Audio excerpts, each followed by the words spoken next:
brought you by Silver Pumps and Motors. Top quality और consistent performance के लिए सिर्फ सिल्वर पंप्स नाम याद रखना। జియో జారీ అయిన వెంటనే అప్పటి తెలంగాణ ప్రభుత్వం టీఆర్ఎస్ ప్రభుత్వం ఈ కేసును సుప్రీంకోర్టులో లేదా ఇప్పటికే ఉన్న కేడబ్ల్యూటీటీ 2 ముందు ఉంచలేదు. మహబూబ్ నగర్ జిల్లా వాసి గోవిరోలు శ్రీనివాస్ 15th May 2020 చెన్నైలోని నేషనల్ ఎంజీటీ నేషనల్ గ్రీన్ ట్రిబ్యునల్లో ఈ రాయలసీమ లిఫ్ట్ నిర్మాణాన్ని వ్యతిరేకిస్తూ ఏపీ నిరోధించాలని కోరుతూ కేసు దాఖలు చేశారు. తర్వాత తెలంగాణ ప్రభుత్వం టీఆర్ఎస్ ప్రభుత్వం ఈ కేసులో ఇంప్లీడ్ అయింది.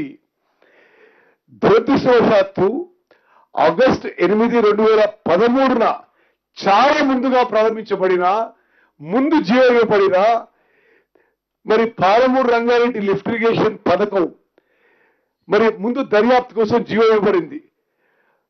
మరియు 5/5/2020 మాత్రమే మొదటి జియో ఇవ్వబడిన ఏపీ యొక్క రాయలసీమ లిఫ్ట్ ఇరిగేషన్ స్కీమ్ అప్పటికే తెలంగాణ ప్రభుత్వ చర్యల కారణంగా జియో ముందు ఇప్పుడు భారత ప్రభుత్వం ముందు పాలమూరు రంగారెడ్డి స్కీమ్ ని రాయలసీమ లిఫ్ట్ ఇరిగేషన్ స్కీమ్ ని ఒకే స్థాయిలో కేంద్ర ప్రభుత్వం పరిగణిస్తుంది.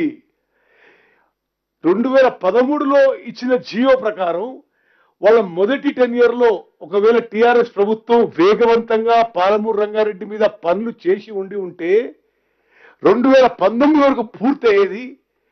ఉమ్మడి మహబూబ్ నగర్ జిల్లా సస్యశ్యామలయ్యేది. 12 లక్షల ఎకరాలకు నీళ్లు వచ్చేవి.